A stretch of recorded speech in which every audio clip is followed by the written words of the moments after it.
Assalamualaikum warahmatullahi wabarakatuh. Alhamdulillahilladzi hadana li hadza wa ma kunna linahtadiya laula an hadanallah. Asyhadu an la ilaha illallah wahdahu la syarikalah wa asyhadu anna Muhammadan abduhu wa rasuluhu la nabiyya ba'da. Allahumma salli wa sallim wa barik ala sayyidina Muhammadin wa ala alihi wa ashabihi ajmain. Rabbi zidni ilma, Allahumma anfa'ni bima 'allamtani wa 'allimni ma yanfa'uni warzuqni ilma yanfa'uni. Amma ba'd, muslimin muslimat jamaah salat maghrib, mudah-mudahan senantiasa mendapatkan rahmat dari Allah Subhanahu wa taala. Kita bersyukur sore ini masih diberi berbagai kenikmatan yang semuanya adalah dari Allah Subhanahu wa taala. Maka tandanya orang yang syukur nikmat adalah mempergunakan kenikmatan sesuai dengan yang memberi kenikmatan, yakni Allah Subhanahu wa taala. Maka mudah-mudahan hadir kita di masjid ini untuk melaksanakan sholat maghrib, dilanjutkan kajian tauhid karya Syekh Abdul Rahman Al-Syekh tentang tauhid kitab Fathul Majid. Mudah-mudahan kita termasuk orang yang bersyukur kepada Allah Subhanahu wa taala. Pada pertemuan yang lalu menjelaskan satu hadis yang belum selesai kita bahas, hadis yang diriwayatkan oleh Imran bin Husain radhiyallahu anhu, bahwa Rasulullah Shallallahu alaihi wasallam bersabda, sebaik-baik umatku adalah masa saya, kemudian setelahnya adalah setelah saya, kemudian setelahnya lagi. Maka Imran berkata, saya lupa menyebutkan apakah masa itu 2 kali atau 3 kali. Kemudian setelah kalian ada satu kaum yang mereka bersaksi padahal tidak diminta persaksiannya. Mereka mengkhianatinya dan mereka tidak bisa dipercaya. Mereka bernazar tetapi tidak memenuhi nazarnya, dan nampaklah kepada mereka kegemukan tubuhnya. Kemarin sudah sampai kepada khairu ummati qarni, sebaik-baik umatku adalah yang hidup pada masa saya. Sudah dibahas alasannya. Kemudian sumalladzina yalunahum, kemudian orang-orang yang hidup setelah mereka. Kita lanjutkan ya. Qauluhu fala adri azkur ba'da qarnihi marratain aw salasan.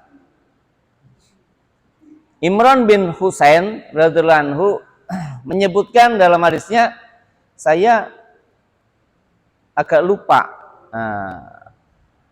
nggak ingat apakah Nabi menyebutkannya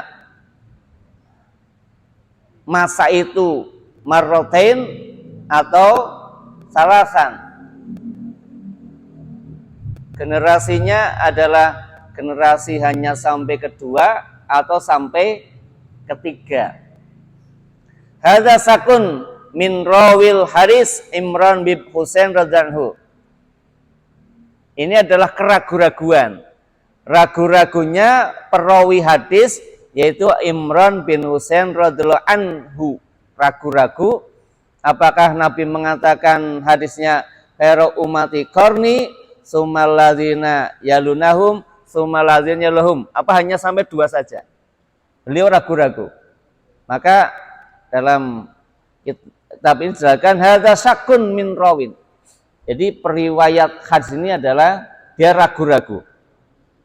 Wal masyhur fi riwayati, sedangkan yang terkenal dalam beberapa riwayat, karena tidak hanya riwayat dari Imran bin Husain saja, tetapi beberapa riwayat. Wal masyhur fil riwayat, adapun yang terkenal masyhur di dalam beberapa riwayat, anal qurunal mufaddalata salasa, 3.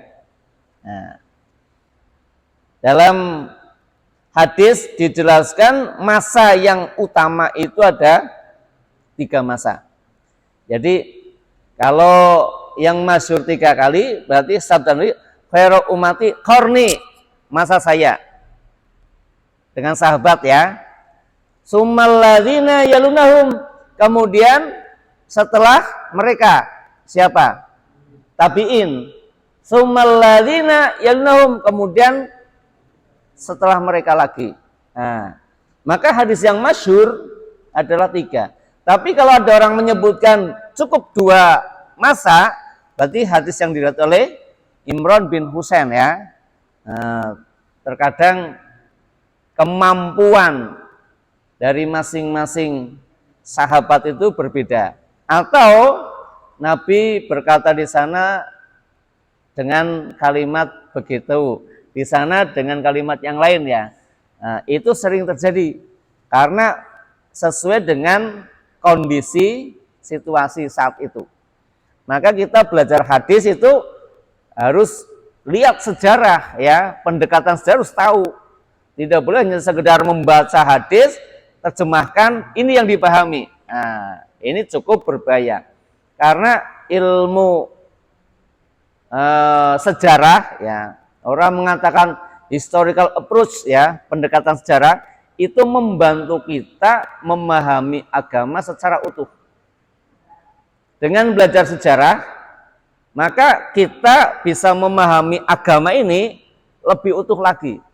Berbeda dengan orang yang belajar agama tapi dia tidak pernah belajar sejarah, maka dia belum sampai pada pendekatan sejarah. Nah, kembali ke sini ya. Yang masyhur, nah, jadi nanti kalau ada orang mengatakan dua masa kok, oke nggak apa-apa, tidak usah berdebat. Ada dasarnya nih. Ada juga yang sampai 3 masa. Asalis, kemudian udah dibahas yang kedua ya. Nanti akan bahas yang ketiga ini. Asalis dunal aulaini fil fadli. Nah, golongan yang ketiga itu tingkatannya lebih rendah keutamaannya daripada golongan 2 golongan yang lain. Golongan yang pertama dan golongan yang kedua. Jadi golongan yang ketiga itu tingkatannya lebih rendah keutamaannya dibandingkan dengan 2 golongan sebelumnya. Kenapa? Pengarang kitab ini menjelaskan likasatil bid'ah fihi. 1. Karena di dalam masa itu, berarti masa tabi'in ya, itu sudah mulai banyaknya bid'ah. Hal-hal yang tidak diajarkan oleh Nabi dilaksanakan. Muncul hal-hal yang baru saat itu. Lakinnal ulama mutawafiruna, akan tetapi jumlah ulama banyak, terus berkembang. Karena Islam makin berkembang. Meskipun mulai banyak bid'ah, tetapi ulama terus berkembang. Makin banyak jumlahnya. Wal islamu fihi zahirun, dan Islam saat itu sangat menonjol. Nah, kita lihat pada masa tabi'in ya, itu Islam menonjol sekali, berkembang kemudian sampai menguasai berbagai ilmu, bahkan bisa menguasai dunia ya, itu luar biasa. Jadi perkembangan sangat pesat saat itu. Sehingga apa? Di sini dijelaskan wal islamu fi zahir. Wah, Islam itu kelihatan muncul, nampak. Zahir itu adalah nampak gitu ya, muncul di sana Islam kelihatan. Wal jihadu fi qaim, dan yang selanjutnya adalah jihad itu ditegakkan. Meskipun tidak lebih baik dari satu yang dua, tapi apa? Wal jihadu qaim. Jihad itu tegakkan. Jihad tidak hanya bermakna perang ya. Perang itu bagian dari makna jihad. Jihad tidak mesti perang. Perang bagian dari jihad. Perang itu jihad bukan? Jihad. Apakah jihad itu perang? Kadang iya, kadang tidak ya. Maka hati-hati dengan istilah jihad ya. Kalau orang mengatakan jihad kayaknya kau udah kayaknya serem ya. Nah, ini karena ketidakpahaman tentang agama gitu. Sehingga kalimat jihad itu seolah-olah isinya adalah pertumpahan darah. Padahal tidak. Salah satunya adalah summa zakaro ma waqa'a ba'dal quruni salas minal jufai fiddini wa kasratil ahwa. Kemudian Nabi Shallallahu Alaihi Wasallam menjelaskan ya setelah masa yang ketiga itu, jadi setelah masa yang ketiga itu apa? Itu adalah golongan orang-orang yang mulai jauh dari agama.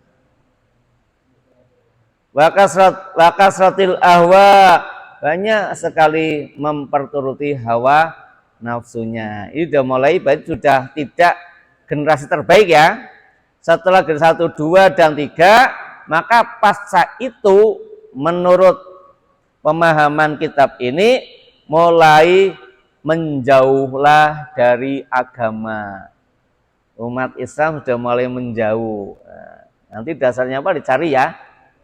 Dikaji sendiri, ini kita baca saja di sini.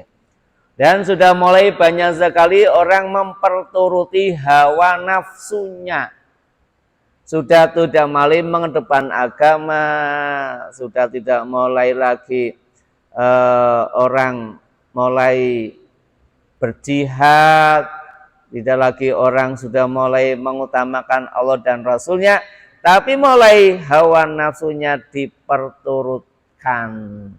Sehingga hawa nafsunya terkadang mengalahkan kecintaan kepada Allah dan Rasulnya. Masa setelah masa yang ketiga. Ya nafsu memang orang semua manusia itu cinta sama nafsu ya. Semua orang punya cinta. Nah lalu bagaimana nafsu itu bisa dibawa cintanya kepada Allah dan Rasulnya. Gitu. Kalau nafsu itu tabiat manusia, ya, tabiat manusia. Ini ada ibu-ibu enggak? Ada bu? Ibu-ibu kalau lihat emas seneng enggak bu? Bu, emas,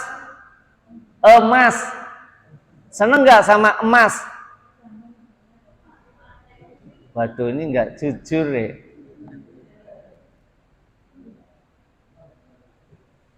Bapak-bapak punya kebun yang luas, seneng nggak? Seneng, itu tabiat manusia kok. Kalau orang lihat kebun yang luas kok ora seneng, dilihat tabiat itu bawaan ya, itu nggak apa-apa. Tadi kalau orang lihat uang banyak seneng, itu manusiawi pak. Laki-laki lihat perempuan kok seneng, manusiawi pak. Perempuan lihat laki-laki seneng, manusiawi, tabiatnya memang begitu. Syahwatnya memang cinta wanita, cinta anak-anak, harta yang ditumpuk, yang terbaik, tanaman, kemudian kuda, ternak, dan sebagainya. Memang itu tabiat manusia ya, nggak bisa ditinggalkan, jangan dihilangkan. Nah, tapi cinta kepada Allah dan Rasulnya bukan tabiat. Cinta kepada Allah dan Rasul bukan tabiat. Kalau tabiat nggak usah diajari. Orang suka kendaraan yang bagus, itu perlu diajari nggak? Diajari apa cinta sendiri bu? Senang sendiri. Saya melihat wanita cantik, saya harus diajari enggak? Itu loh wanita cantik, coba kamu sukai, diajari enggak? Tidak, karena tabiat. Tapi cinta kepada Allah dan Rasulnya harus diajari. Kalau boleh pilih ya, tadi hujan gerimis, milih di rumah, kumpul keluarga, apa milih ke masjid? Di rumah lah, milih di rumah. Kalau boleh pilih ya, sama-sama berpahala. Di rumah berpahala, ke masjid berpahala, milih mana? Di rumah. Maka cinta kepada Allah harus diajari, harus belajar. Itu namanya cinta ikhtiari, harus diusahakan. Nah, masa itu sudah mulai cintanya kepada Allah dan Rasul bergeser menjadi cinta kepada hawa nafsunya. Hadirin rahimakumullah. Nah, apa perbedaan? Perbedaan masa 1, 2, dan 3. Ya. Kalau yang masa 1 itu udah luar biasa, terbaik. Masa Rasul dan sahabat itu terbaik ya. Nah, sekarang kita bandingkan ya. Kalau pada masa kedua, sebenarnya sudah mulai muncul bid'ah. Tetapi sudah banyak diingkari. Bid'ah diingkari banyak sekali, bahkan tidak menempati posisi pada umat Islam. Adapun hanya lemah sedikit-sedikit itu tidak kuat itu pada masa generasi kedua. Sedangkan pada masa kedua sudah makin banyak yang namanya apa?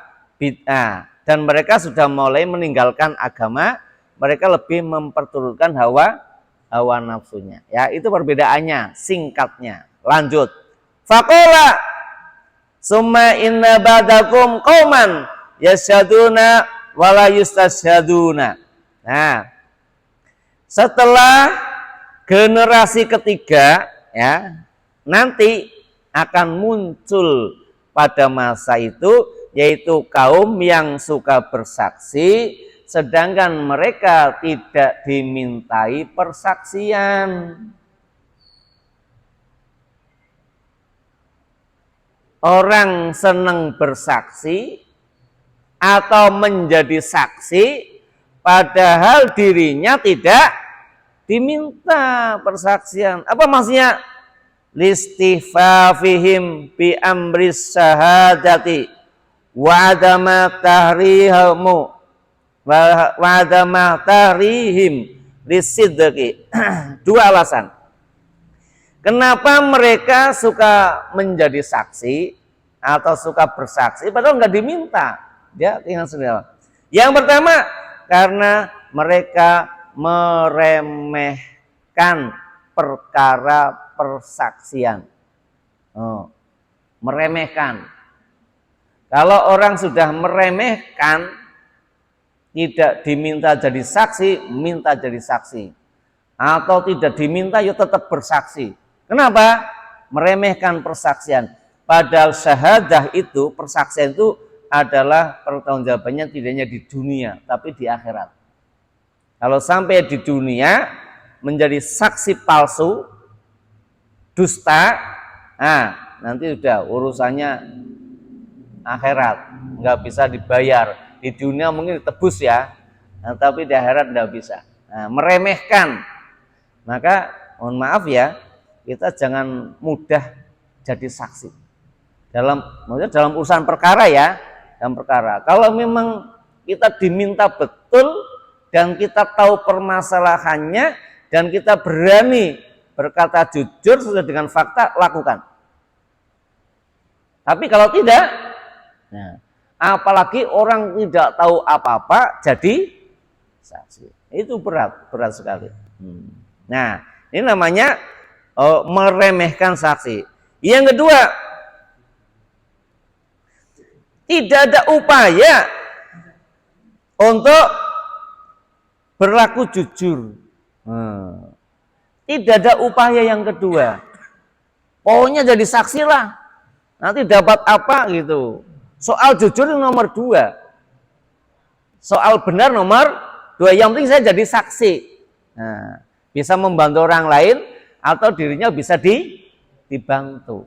Enggak ada upaya untuk menjunjung tinggi nilai-nilai kebenaran dan kejujuran. Hilang udah mulai pada masa setelah itu.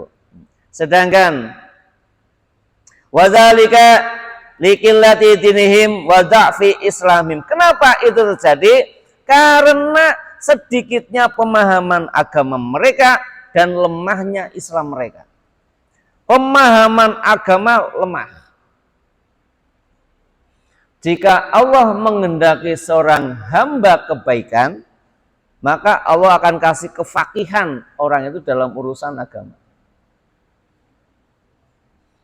Kalau orang dikehendaki oleh Allah baik, maka dia akan diberi kefakihan.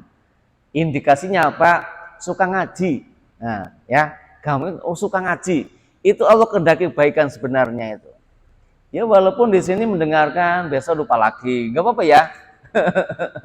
Nanti diingatkan lagi, lupa lagi. Kan ada yang nyantel di sini, ada yang nyantel, paling enggak ya perilakunya tambah baik, ilmunya tambah gitu. Tapi Allah menghendaki kebaikan. Sebaliknya, kalau enggak ada kefakihan, paham dengan agama, ya sudah. Intinya adalah syaron, keburukan. Maka bersyukurlah kalau kita mau ngaji, datang. Ya di sini atau tempat lain, rajin datang gitu ya. Enggak apa-apa. Ngambil ngantuk-ngantuk enggak apa-apa ya. Ngantuknya orang ngaji berpahala loh, Pak. Nggih? Loh. Ngantuknya orang ngaji itu berpahala loh. Ya enggak, Bu? Tapi ngerumpinya orang ngaji enggak ada pahala. Dosa. Ngantuknya orang ngaji berpahala, tapi ngerumpinya orang ngaji dosa. Kenapa? Ganggu. Nah, maka Bapak Ibu kalau ngantuk nggak apa-apa, tidak saya bangunkan, karena berpahala ya ngantuknya saja berpahala, apalagi kalau tidak ngantuk. Lanjut ya. Nah, wadzalika liqillatihim wa dhafi islamim. Karena memang sedikitnya pemahaman tentang agama dan lemahnya nilai keislaman yang mereka miliki. Sehingga apa? Mereka senang bersaksi meskipun tidak dimintai untuk menjadi saksi. Lanjut. Qalu wa yakhununa wa la yu'tamanuna. Terusnya hadis ya. Mereka khianat dan tidak dapat dipercaya. Kaum setelah 3 golongan itu suka bersaksi meskipun tidak dimintai saksi. Selanjutnya mereka suka berkhianat dan mereka tidak dapat dipercaya. Ya dulu anal khianata qad khalabat ala kasirin minhum au aksaruhum. Mereka berkhianat dan tidak dapat percaya, itu menunjukkan bahwasanya khianat itu sudah jadi kebiasaan. Khianat itu sudah jadi budaya yang dilakukan oleh sebagian orang atau mayoritas orang dari mereka. Kalau sudah khianat itu jadi budaya, ya sudah. Apakah sekarang terjadi? Na'udzubillah min dzalik. Tapi nanti jelaskan ada yang memang ada yang bertahan itu ya, yang bertahan. Kalau sampai ya. Wa yandaruna wala yufuna. Mereka suka janji, mereka suka nazar tapi tidak dipenuhi nazarnya. Maka jangan suka janji ya. Jangan suka janji, apalagi membuat banyak janji-janji. Ngobrol janji ya. Hati-hati itu. Kalau udah ngobrol janji, wala yufuna, enggak mau menepati janjinya gitu. Aila yu'aduna ma wajaba alaihim, enggak mau menunaikan kewajibannya. Kalau sudah berjanji kan dipenuhi, gitu ya. Janji A penuhi. Kalau enggak dipenuhi berarti dia tidak memenuhi janjinya. Namanya apa? Khianat. Nah, sudah janji kok, wah lupa.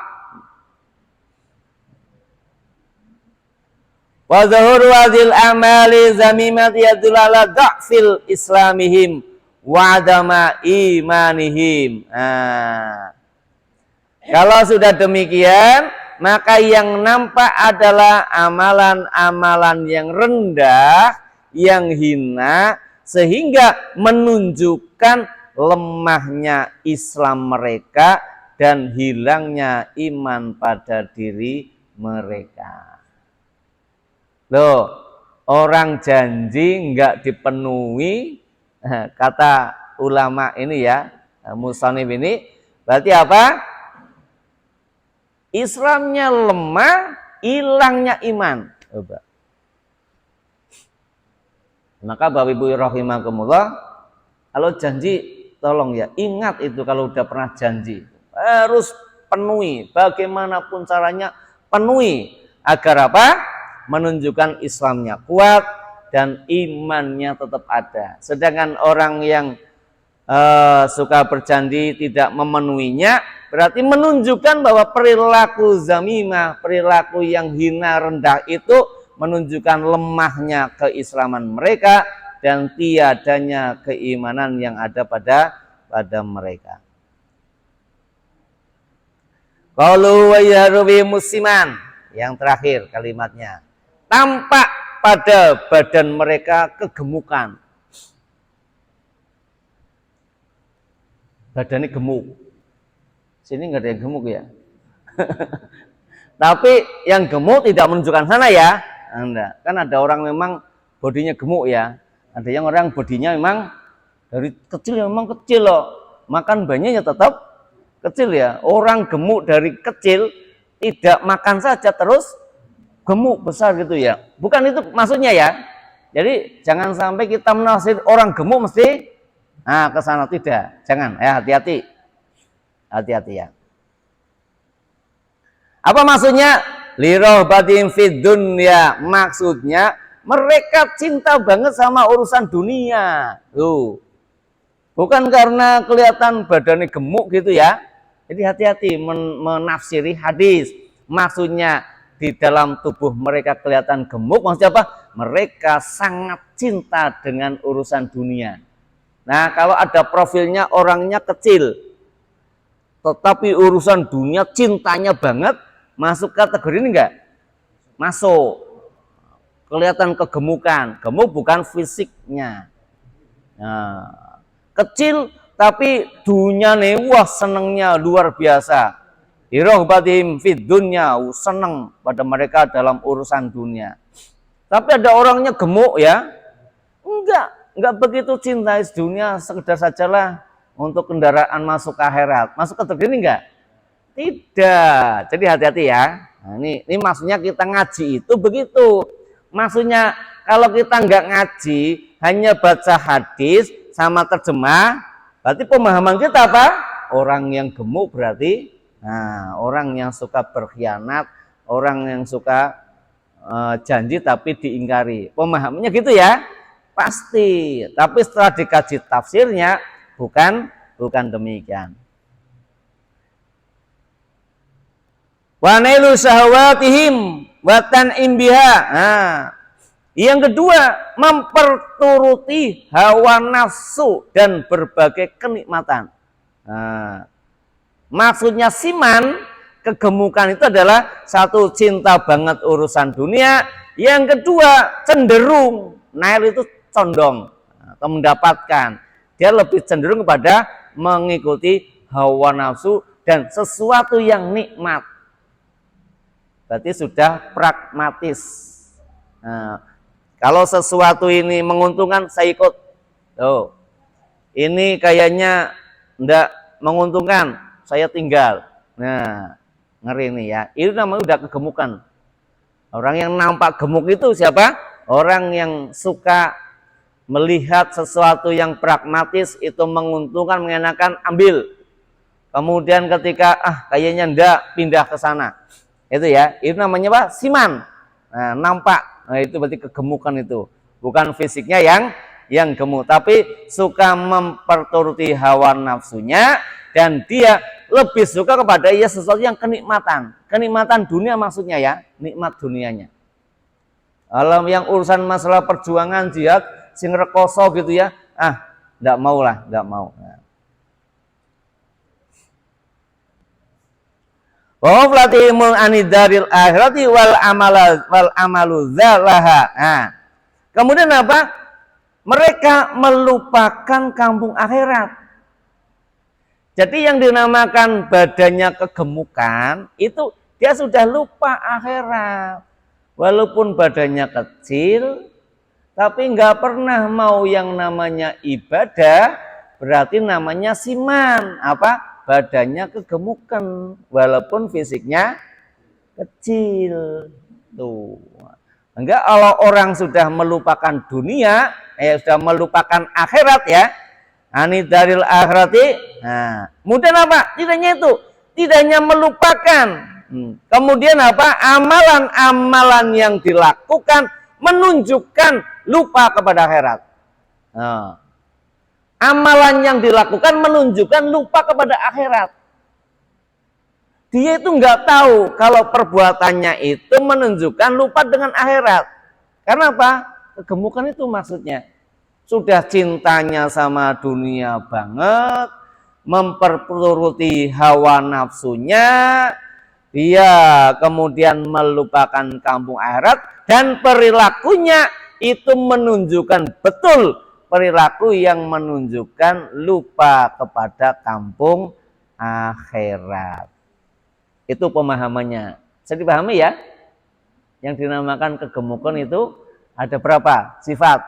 1. Lupa, ini baru ini lupa, besok lupa. Coba. Yang namanya siman, kegemukan, badannya kegemukan, ya. Karena tadi suka berkhianat, suka ngobrol janji ya, hanya kegemukan. 1 indikatornya apa? Cinta dunia.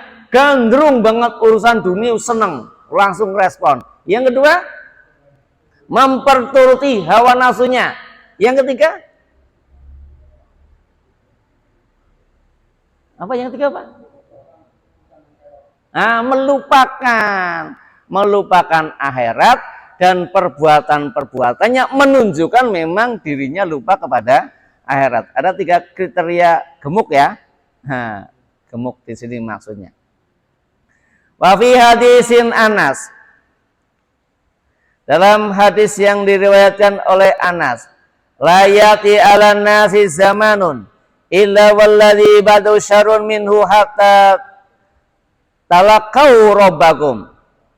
Tidak akan terjadi suatu zaman pada diri manusia kecuali setelahnya adalah keburukan, sampai kalian berjumpa dengan Tuhan kalian. Qala Anas, sami'tuhu min nabiyyikum sallallahu alaihi wasallam. Berkata Anas, saya mendengar langsung. Ini tingkatan paling tinggi ya, sami'tu. Hadis paling tinggi tingkatannya adalah kalau sami'tu, saya mendengar. Ya, kan ada qala. Kalau tadi yang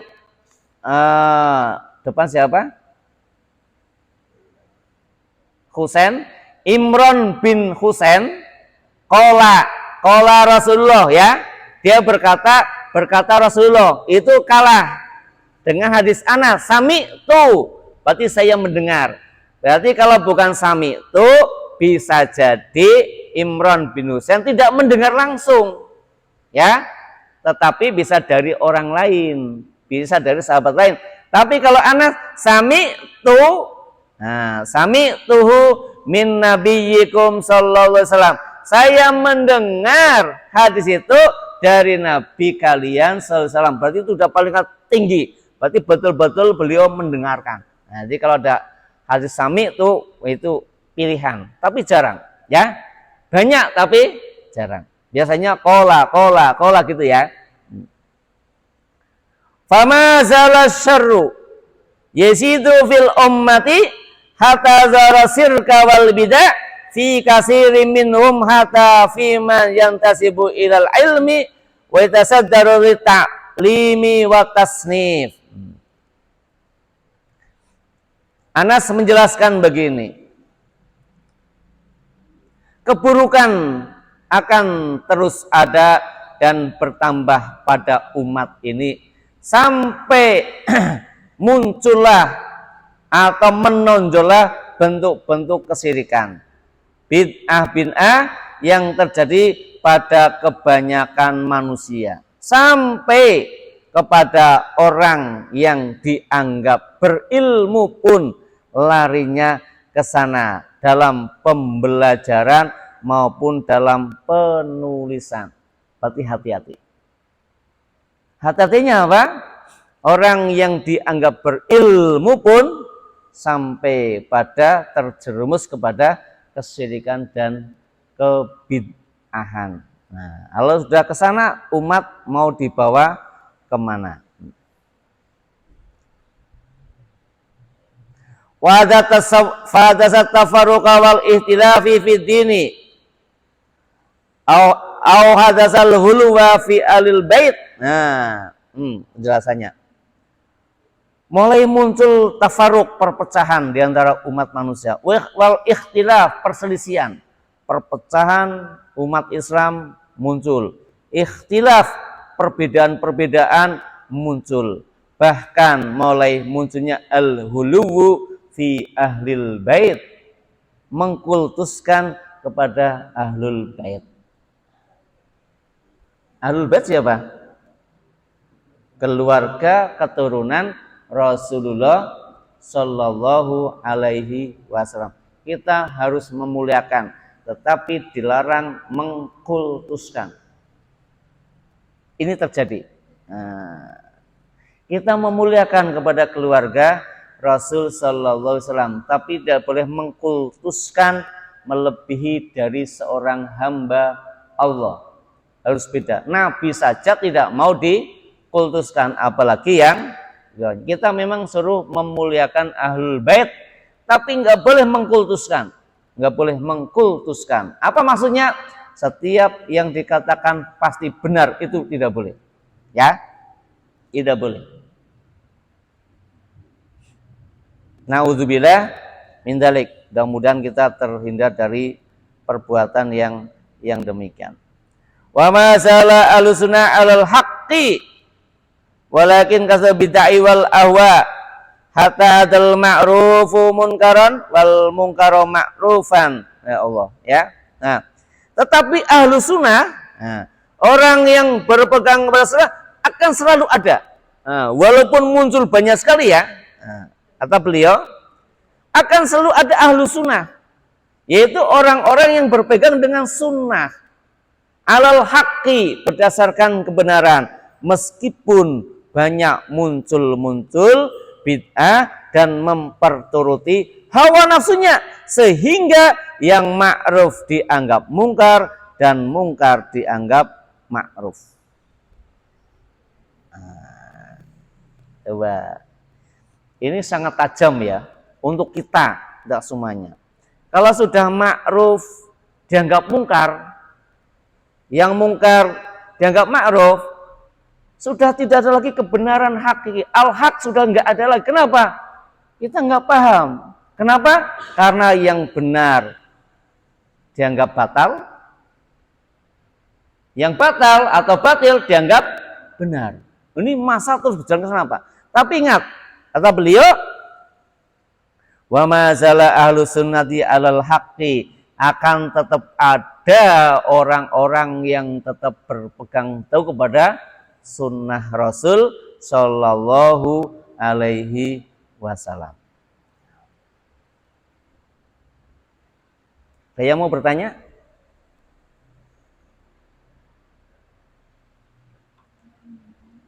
Qultu bal qad da'u ila syirki wa dhalali wal bid'ah Wa sanafu fi dzalika nazaman wa nasran fa na'udzubillahi min mujibati ghadabi. Nah, saya berkata, bahkan ajakan-ajakan untuk berbuat syirik, ajakan-ajakan untuk berbuat kesesatan, dan ajakan-ajakan untuk berbuat kebid'ah terus berkembang. Bahkan mereka mencoba menulisnya dalam beberapa syair maupun puisi-puisi yang nanti dikultuskan. Maka kami berlindung kepada Allah dari murka yang akan menimpa kepada kita semuanya. Amin ya robbal alamin. Qauluhu wa fihi an Ibnu Mas'udin radhiyallahu anhu ta'ala anhu anna Nabiyya sallallahu qala. Ada hadis lagi yang diriwayatkan oleh Ibnu Mas'ud, Abdullah bin Mas'ud ya, maksudnya radhiyallahu anhu ta'ala. Abdullah bin Mas'ud adalah salah satu sahabat yang masyhur ya, Abdullah bin Mas'ud, pemberani. Orangnya kecil, Pak. Bodinya kecil. Wah, tapi suaranya lantang dan sangat pemberani. Abdullah bin Mas'ud, salah satu referensi Al-Quran. Rasul sering minta pada Abdul Mas'ud, ayo tolong bacakan ayat kepada saya. Ibnu Mas'ud nggak mau. Maksudnya panjenengan kan langkung saya, wawasane pun ngaten nggih. Nabi kan lebih bau. Enggak, saya ingin mendengarkan bacaan dari kamu. Ya udah dibacakan saja. Sampai nanti pada ayat-ayat yang terkadang menimbulkan Nabi nangis Nabi. Udah berhenti kayak gitu, semacam itu. Rasul sallallahu alaihi wasallam bersabda, "Khairun nasi qarni, summa ladzina yalunahum, summa yaju qaumun tasbaqu syahadatum yamin wa yamin wa syahadatuhu." Nah, saya bacakan hadisnya ya. Sebaik-baik manusia adalah yang hidup pada masa saya. Kemudian setelah itu mereka. Kemudian masa lagi setelah mereka itu tiga. Menurut Ibnu Mas'ud. Tetapi nanti akan datang satu kaum yang kaum itu mendahulukan persaksian daripada sumpahnya dan mendahulukan sumpahnya dari persaksiannya. Wallahu a'lam bishawab. Hanya Allah yang mengetahui tentang kebenarannya.